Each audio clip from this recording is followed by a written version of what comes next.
Is it real, Clint? Is it real? That's what people want to know. You know, that's so funny that people want to know, is it real? Because people should know that everything I do is real. Nothing is fake. That's real. It's Coca-Cola con cafe. This is the real thing. The real thing, not corn syrup. This is the real thing. Mexican Coca-Cola con cafe.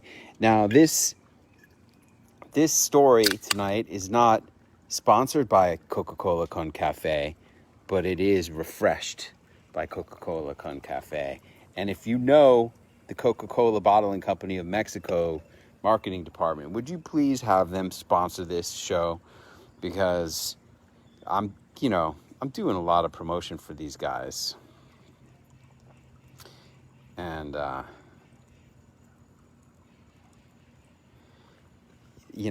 think it would just be right. This is about as close to Guinness as I get these days. I don't drink alcohol anymore. This is all I got. Oh, God, this is so freaking good. This is just like Guinness. Let's turn this around. Boom. There we go.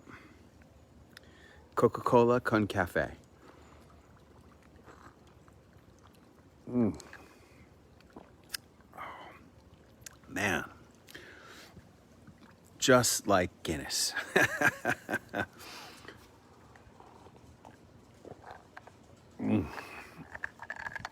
That's what I'm talking about. Holy cow. Yum. All right, mi amigos. Welcome to Acapulco.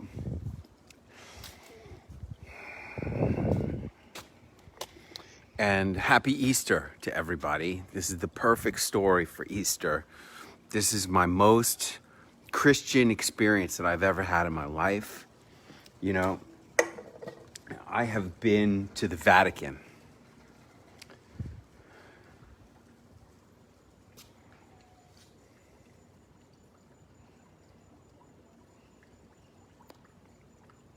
I have been to churches all around the world as a tourist,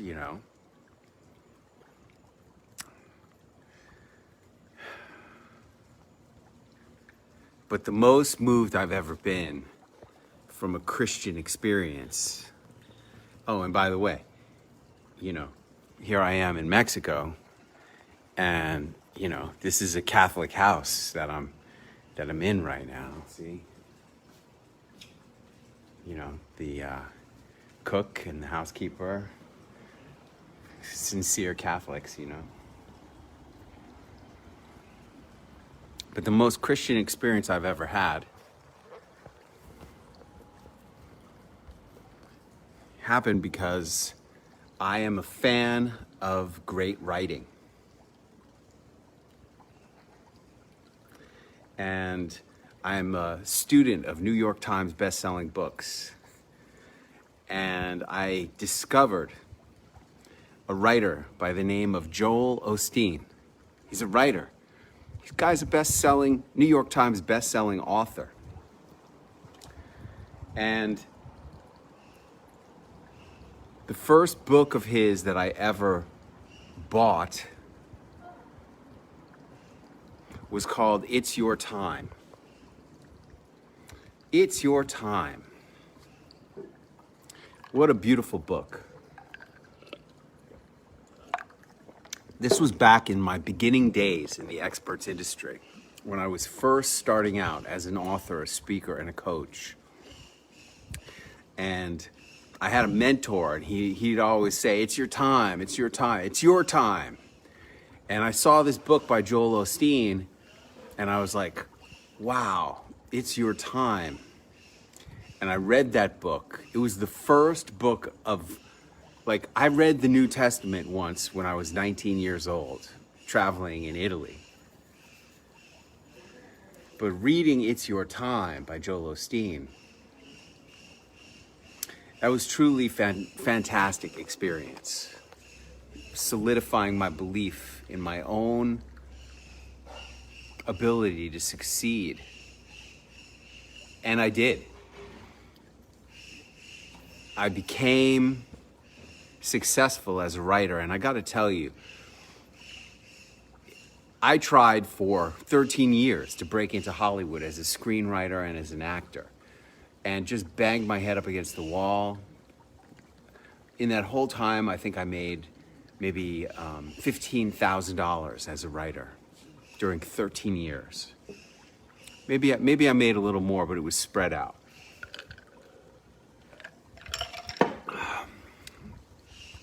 When I read It's Your Time, it was around 2011. By 2012, I had some pretty significant success. By 2013, I made $400,000 as an author, speaker, and coach that year. And the key to that is not the zeros in the bank account, although those are important. The key to that is trying to do something and then accomplishing it. Because I tell you, the 13 years I spent chasing the Hollywood dream, the worst part of all of that was not being able to achieve my goals. The worst part of that was the continued beatdown of being told, you suck, we're not interested, we don't want it, go forget it, you should quit. That's the worst part of it. And in 2013, when I broke through and I sold $400,000 worth of air, well, that was a tremendous achievement for me. And I credit some of it to studying and reading and believing in Joel Osteen's book, It's Your Time. Then, through the magic of iPhone, I discovered the Joel Osteen podcasts. And they are my favorite. Somebody asked me, what's your favorite podcast? My favorite podcast is Joel Osteen podcasts. Whenever I need something uplifting and hopeful, whenever I just want something that's positive, the only thing I can count on 100% is Joel Osteen. I know every single time I'm going to be uplifted and inspired and have more hope at the end compared to the beginning. I love it. And what I've discovered by listening to the Joel Osteen podcasts is that he's a brilliant storyteller. He tells little tiny stories over and over. And all of his speaking and all of his writing is inspired and thematically unified by the Bible. He is a genius speaker and writer. He just stays focused on one thing, and that is providing inspirational, uplifting messages that are biblical in nature and theme. It's so genius. What I try to do, I'm a secular speaker. I'm not a religious speaker. I am not a religious person. I am a spiritual person, but really I'm just a man of the world, not of God. My thematic unification, in case you haven't noticed, the theme that I use in all of my work and that fascinates me and attracts me is the theme of celebrity. And that's why all these Sunset Stories have been themed around celebrity.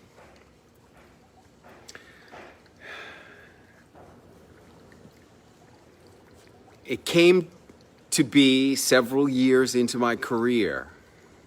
I started really breaking through. And I was speaking at a conference in Houston. And I said to Allie, hey, Joel Osteen's church is here in Houston. I think I'm going to go to service on Sunday morning. They always say, if you're ever here in Houston, come on down to Lakewood and we'll make you feel right at home. And she didn't want to go because we're Jewish. But I got in my rent-a-car and I drove over to Lakewood on Sunday morning for the service. And when I showed up, I said to the usher, hey, I'm a visitor from out of town. He said, oh, well, come right this way. And he takes me all the way down to the front, passes me off to another usher. And I said, I'm a visitor from out of town. And he said, oh, well, right this way. And they put me in the third row off to the right. And then the service starts, and there's a lot of beautiful music. They play fantastic Christian themed rock and roll music at this thing. They got a killer band, a killer sound system. There's lights. It's really a tremendous production. And if you have never been to Lakewood Church, there's at least 9,000 people in this sports arena that they purchased for the church and converted into their church. And here I am down in the front. And then finally Joel Osteen comes out and he starts to preach. And there he is. He's right there. And God bless him. He is such a great talker. And he speaks and he does his opening speech for like 15 minutes, his opening prayers, his opening sermon for like 15 minutes. And then he goes, all right, we're going to do prayer partners right now. So if anybody needs a prayer partner, you can come down to the front and the ushers will hook you up with a prayer partner. And I'm sitting there and I'm like, I'm not going to go down there and have a prayer partner. I'm Jewish. And I'm just sitting there and this prayer partner thing is going on and on and on for like 15 minutes. And finally, somehow, for some crazy reason, the Spirit moved me. And I said, you know what? I think I am going to go get a prayer partner. So I get up out of my seat and I walk over to the aisle and I go to an usher. And I figure they're going to match me up with some old guy that's up in the front. There's all these old guys and old ladies and they're praying with people. And I figured I'm going to get one of them. And I go over to the usher and I say, hey, I would like to have a prayer partner. And he said, okay, well, you just wait right here and we'll match you up with somebody as soon as a volunteer is available. So I'm standing there minding my own business. And Joel Osteen walks right over to me. And he goes, oh, hey, did you want to pray? And I said, yeah. He said, well, what do you want to pray about? And I said, strength in times of challenge. And he said, all right, well, let's pray. And he shook my hand and we held hands. And I put my arm around him. And I put my eyes down on his shoulder. And he whispered in my ear, Joel Osteen, there's 9,000 people all around me in a gigantic arena full of people praying. Joel Osteen walks right over to me and starts whispering prayers in my ear. And look, I don't know how to pray. I don't know how to pray. This guy is a professional prayer. He knows how to pray. Dear Lord, you know, I ask you to give this man strength in his times of need and to help him with his family to be strong and help him to have faith and to seek the wisdom and to find the wisdom and guide him towards what he needs and all this stuff. Oh my freaking God. I have never been so moved. Like for him, you know how people will come to my classes and I'll just knock out their pitches for them and they'll be like applauding me because they're like, wow, that was so amazing. Imagine if Joel Osteen was praying for you directly, right in your ear, whispering in your ear. I was moved to tears. I had tears in my eyes. And when it was over, I said, thank you, God bless you. And he said, God bless you. And he just walks away. And I go back and I sit down in my chair and I start crying. I'm just sitting there by myself, like quietly sobbing. Because I'm so moved. I cannot believe what had happened to me. What, out of all these people, 9,000 people, how did he come to just to walk over to me?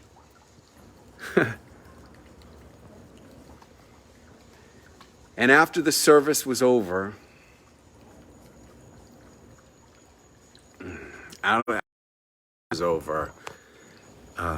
somebody texted me that photo of me and Joel Osteen. Like they said, hey, what's your cell phone? I have a picture of you. And they texted it to me. And I tell you, it's a lucky thing I didn't have my checkbook with me. Because I would have emptied my bank account and given him every penny if I had had my checkbook there. I just gave him all my cash. Like when they passed the collection, I just gave him all my cash. And I felt so great about it. And then he gave his sermon, and then everybody, it was just a beautiful, beautiful spiritual experience in what used to be the Compact Center and is today the Lakewood Church in Houston. And he talks about how he got that church, and he talks about how basically the same thing that Tony Robbins talks about all the time, that life is happening for you, that everything that happened in his pursuit of having a bigger church for Lakewood led him to the moment where he could be the one to get the Compact Center for the Lakewood Church. And he continues to be one of the greatest inspirations in my life. I listen to him, as I said, every single time I ever need any kind of hope. I turn on the Joel Osteen podcast, and I am grateful to have that tremendous resource, that opportunity for hope and positivity that is Joel Osteen in my life. I hope everybody enjoyed this sunset story. Happy Easter, everybody. I'll be back tomorrow night at 7:30 p.m. Central with another sunset story. Good night, everybody.